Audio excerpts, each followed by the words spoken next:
It's 5 o'clock. It's 5 o'clock on Wednesday. Welcome. Welcome to Wealth and Wines, a real estate experience. I am here on Facebook, YouTube, in a group, and hopefully you'll take a moment to share this live with your friends and your family. So, whatever medium you're on, please help us get the word out. Share, share, share. So, welcome to Wealth and Wines, a real estate experience with Kersha Porter.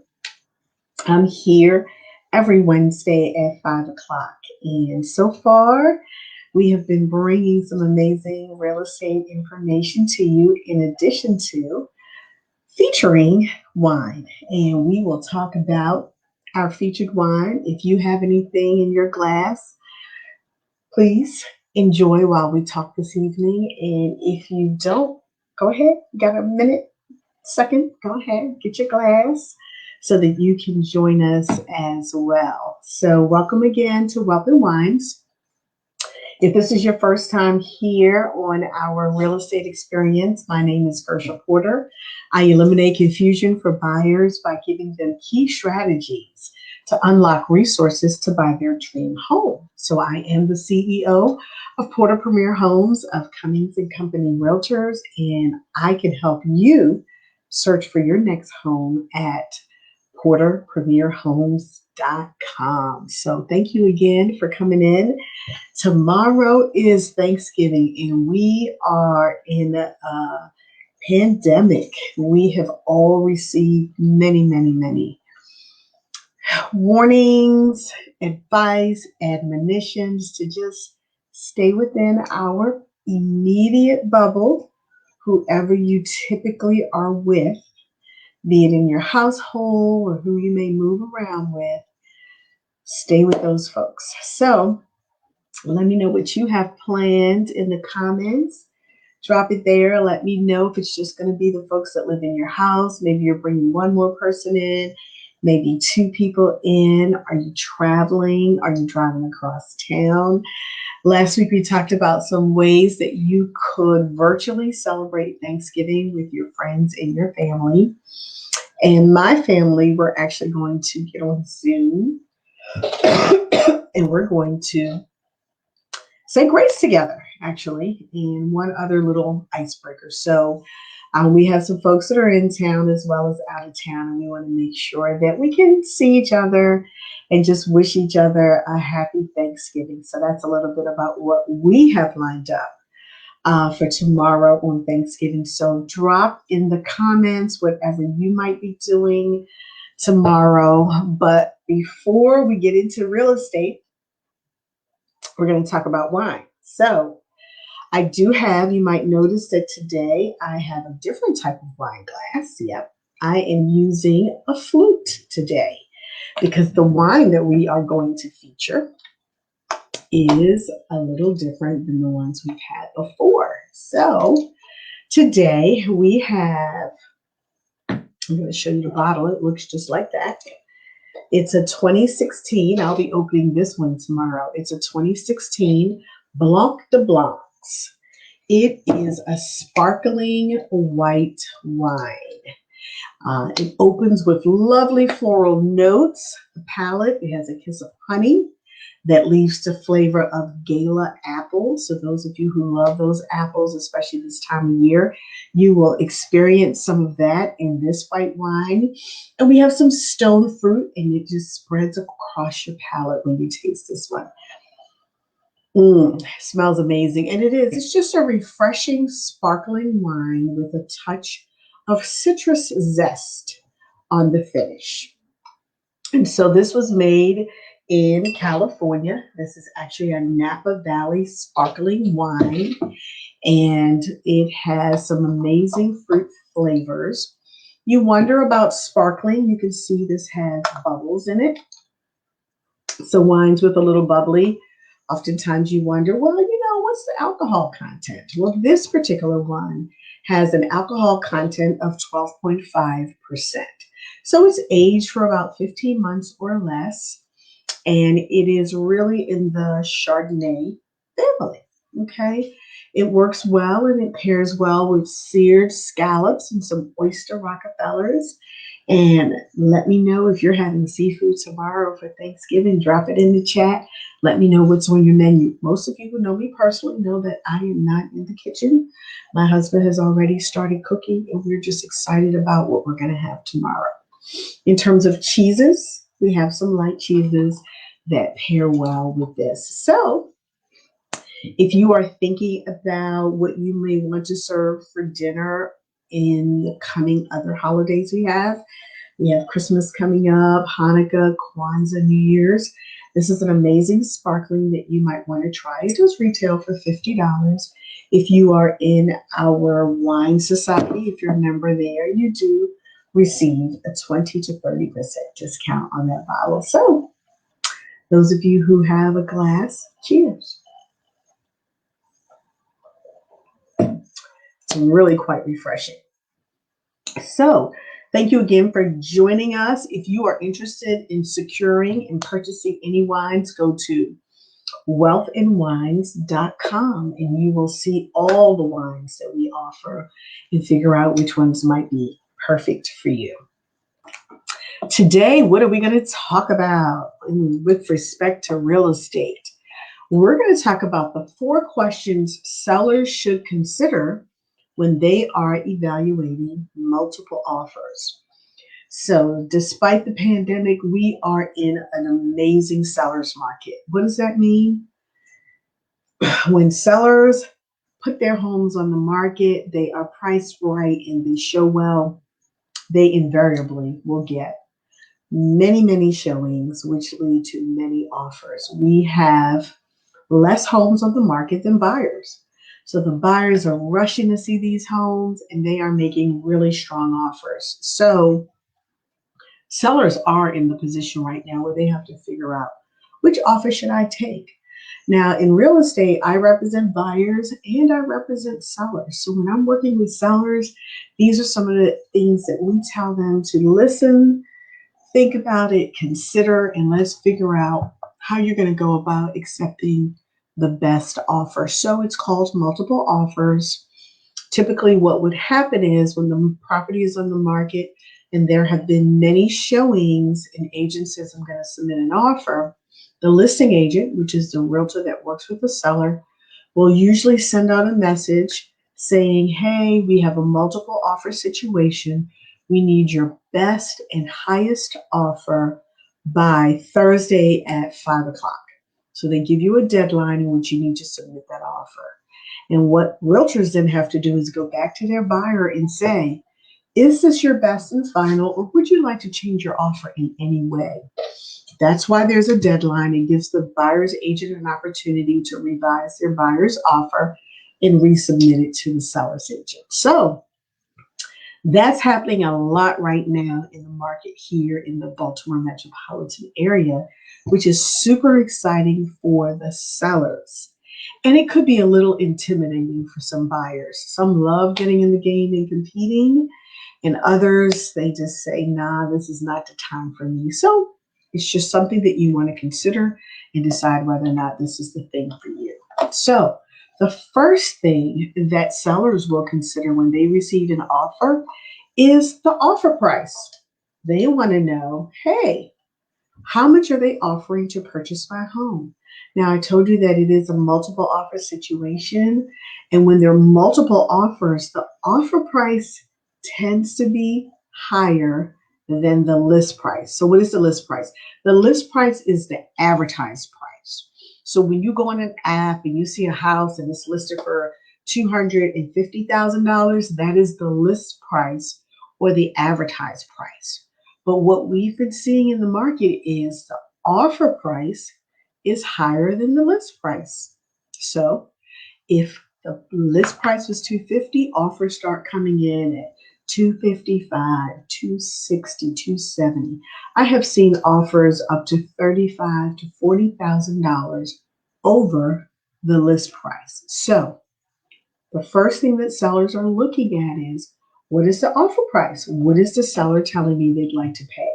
So when you see that, happening in our real estate market, that is something that the seller is usually number one looking at. Are they offering more than I expected? And if so, we're going to check that off. It is not the only criteria, but it is one of the four: offer price. If you have any questions about how offer prices work, drop it in the chat, and you can feel free to reach back out. I will absolutely respond. So number one is offer price. Number two for sellers to consider is down payment. So you say to yourself, what is a down payment? Down payment, typically, a higher down payment is indicative of a serious and a more financially secure buyer. The higher the down payment, the better. Down payments between 20 to 50% are a strong indicator of financial stability. So you say to yourself, well, Gersha, you've talked before about the different types of mortgages, and I have. Mortgages where there is a minimum down payment of 3.5%, like a FHA, it doesn't mean that that's what the buyer will put down. That just means that's the minimum. There are buyers who have saved money for a number of years, and they are in a position to put down 5%, 10%, ideally 20%. So when you are in the game and you say, you know what, I'm going to buy a house next year, you aggressively start saving so that you become what appears to the seller to be a much stronger buyer. So instead of borrowing 97% of the purchase price, you may only be borrowing 80% of the purchase price because you're putting 20% down. And yes, there are many buyers who come very strong with a down payment. So just keep that in mind. If you can get in that position at all, that is what you want to be in, a position where you are showing on that financing contingency. It could be an FHA form, a VA form, a conventional form. It's going to show how much you are borrowing, which then tells the seller how much you are putting down, how much your down payment is. So number two is sellers are looking at the down payment when they are considering multiple offers.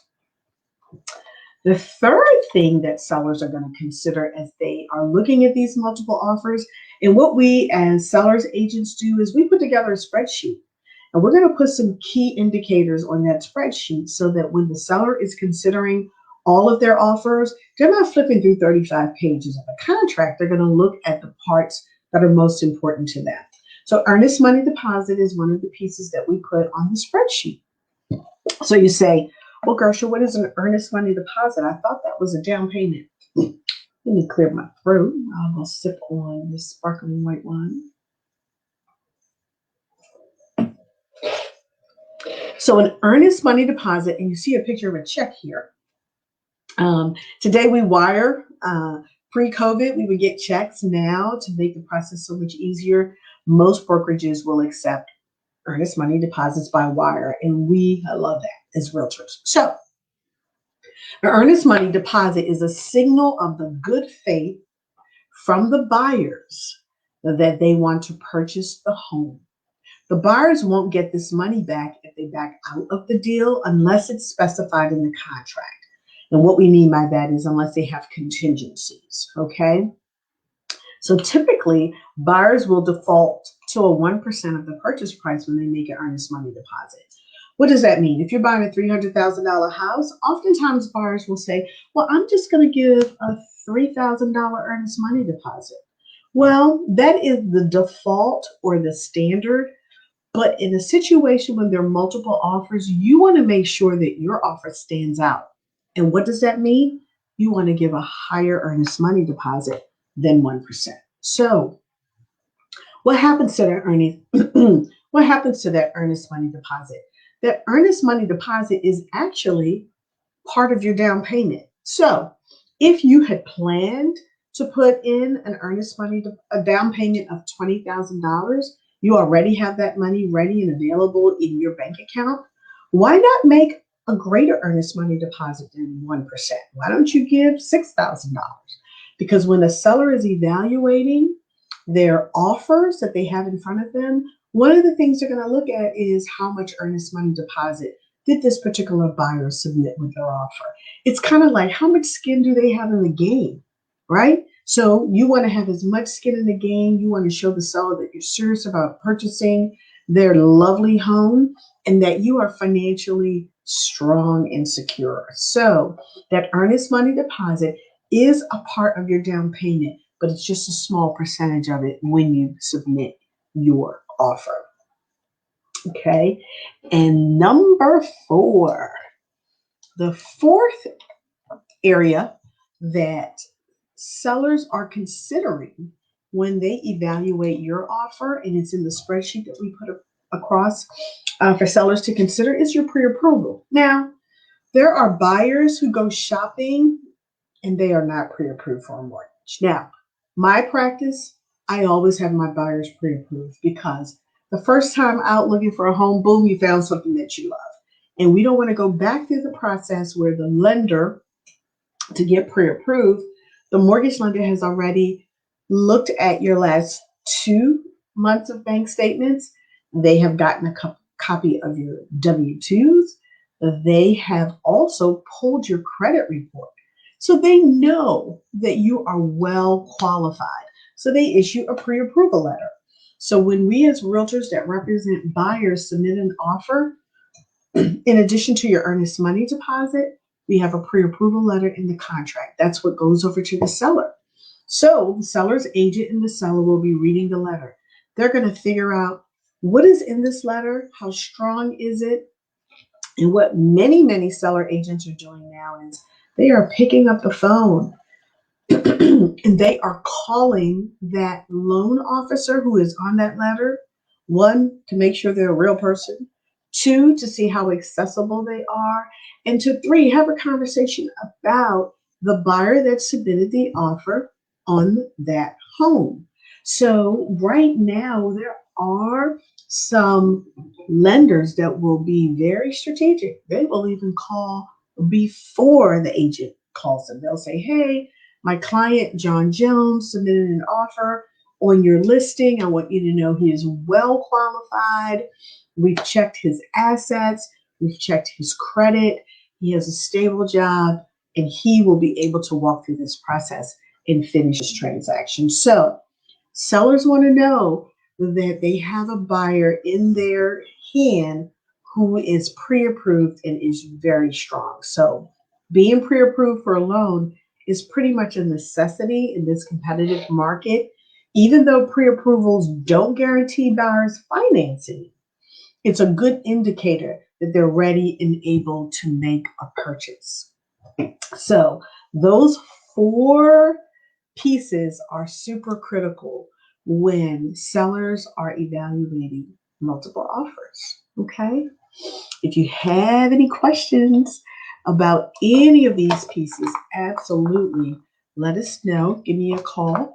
I just want to let you know that there are holiday flights that are available for you to enjoy as we come up. We have Thanksgiving flights, Christmas, New Year's, Kwanzaa, and Hanukkah flights. So if you're interested, go to wealthandwines.com and be able to see what is available for you to take part of, just like the sparkling for the holiday season. So let's see if there are any questions. I'm gonna